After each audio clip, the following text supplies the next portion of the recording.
नमस्कार, मैं संतोष कुमार वर्मा, हिंदी प्रवक्ता, आदिनाथ कॉलेज ऑफ एजुकेशन, महारा ललितपुर से। मैं आज बीएड फर्स्ट ईयर हिंदी में टॉपिक भाषा की प्रगति पर चर्चा करूंगा। इससे पहले मैं भाषा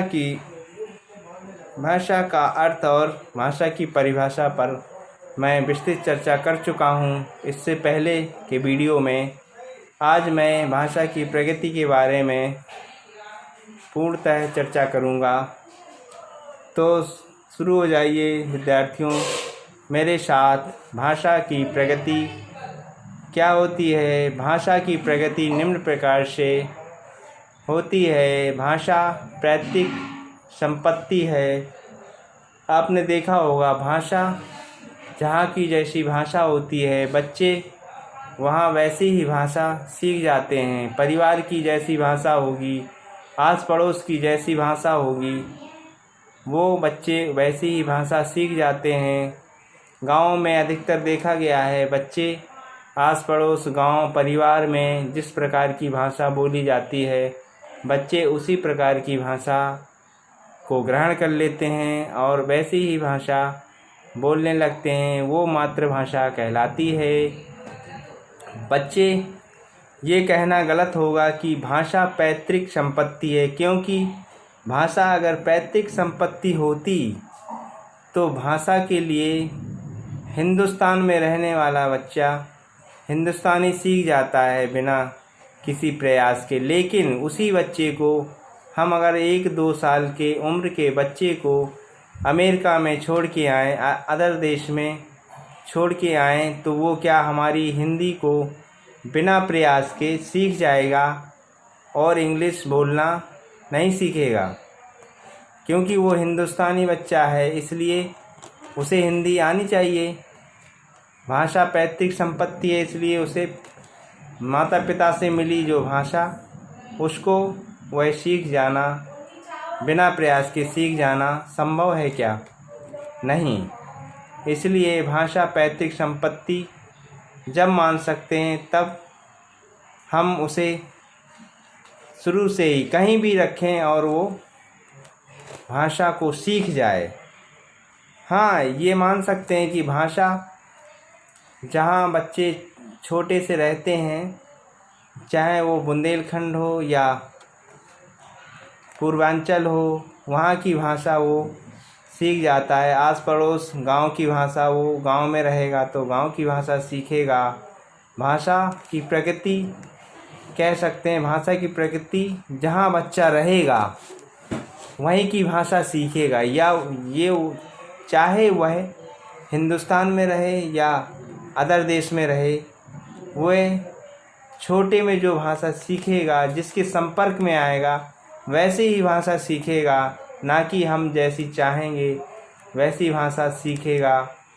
अगर हम चाहें तो उसे अच्छी सोसाइटी में रखेंगे तो वह अच्छी भाषा सीखेगा। अगर हम उसे गांव में रखेंगे, देहात में रखेंगे, जहाँ पे असभ्य लोग, अनपढ़ लोग, गँवार लोग रहते हैं, तो वह वैसी ही भाषा सीखेगा जो वहाँ के आस पड़ोस के लोग, अनपढ़ लोग, गँवार लोग भाषा बोलते हैं। असभ्य लोग जैसी भाषा बोलते हैं वैसी ही भाषा वो सीख जाएगा।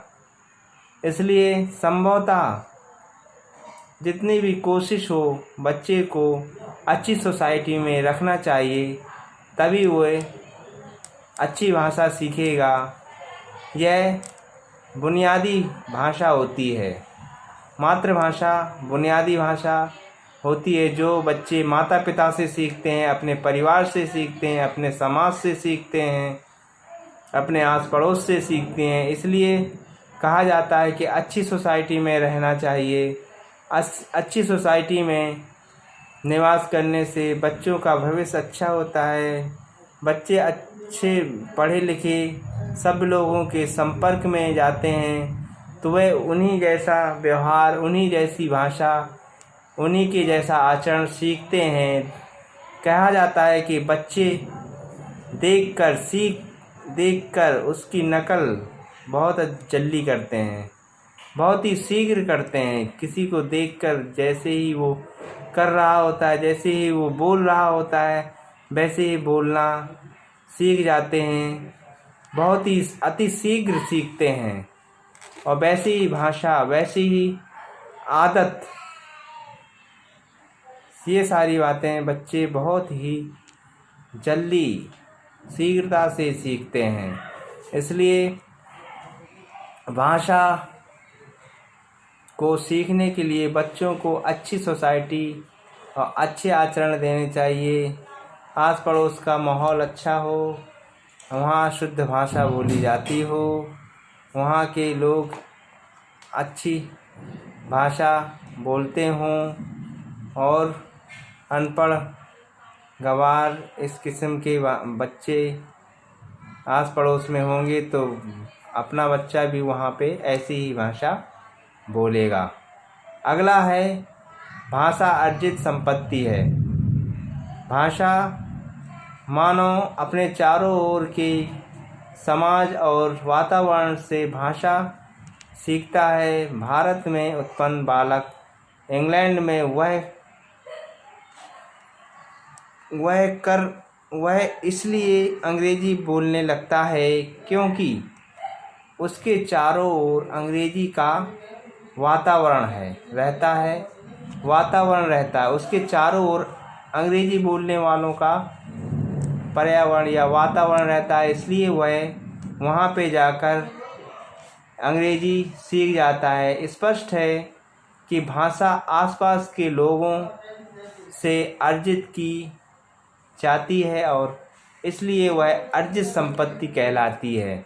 हमने इससे पहले बताया कि बच्चे जिस सोसाइटी में रहेंगे, जिस परिवेश में वो रहेंगे, जिस प्रकार की वहाँ भाषा बोली जाती होगी, जिस प्रकार के वहाँ व्यक्ति होंगे, पढ़े लिखे या अनपढ़ होंगे, तो वो जैसी भाषा प्रयोग करते होंगे तो बच्चा वैसी ही भाषा बोलने लग जाएगा। अगर अपना बच्चा या किसी का भी बच्चा 1-2 साल का है, उसे हम इंग्लैंड में छोड़ आएंगे तो वहाँ के चारों ओर वो सभी लोग वहाँ अंग्रेजी बोलते हैं, तो बच्चा अंग्रेजी ही सीखेगा, ना कि हिंदी, क्योंकि उसके चारों ओर वातावरण में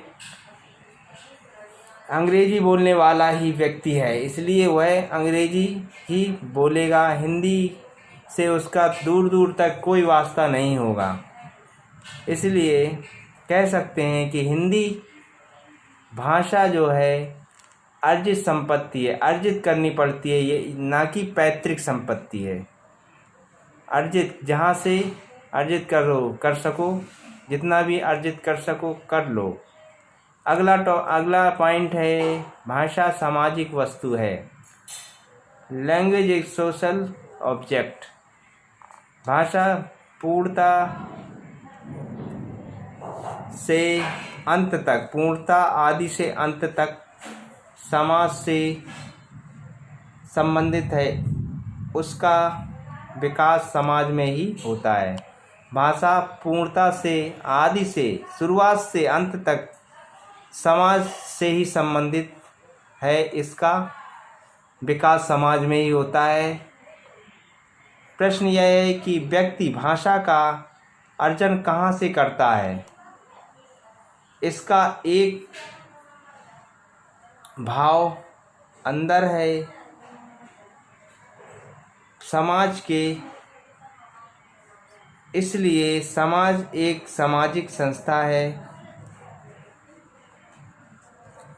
एक अंतर है कि समाज में इसका कैसा वातावरण होना चाहिए, कैसे बोली जानी चाहिए भाषा, और भाषा में सरल कठिनता की बात होनी चाहिए और शब्द बोलने वाले होने चाहिए। आसपास पड़ोस के व्यक्ति कैसे हों, इसके लिए निवास स्थान भी अच्छी तरीके से होने चाहिए। हम भाषा के निम्नलिखित परिवेशों में सामाजिक संस्था, भाषा एक सामाजिक संस्था है। भाषा परंपरा है, व्यक्ति उसका अर्जन कर सकता है। अगला पॉइंट है भाषा परंपरा है, व्यक्ति उसका अर्जन कर सकता है, उत्पन्न नहीं। भाषा परंपरा वस्तु है, परंपरागत वस्तु है भाषा, उसका व्यक्ति अर्जन परंपरा और समाज से करता है। एक व्यक्ति उसके परिवर्तन तो कर सकता है, लेकिन उसको उत्पन्न नहीं कर सकता। एक व्यक्ति उस भाषा को परिवर्तित तो कर सकता है, लेकिन उत्पन्न नहीं कर सकता है। एक व्यक्ति उसमें परिवर्तन कर सकता है, लेकिन उत्पन्न नहीं कर सकता है। समाज और परंपरा ही भाषा के जनक और जननी हैं। समाज और परंपरा भाषा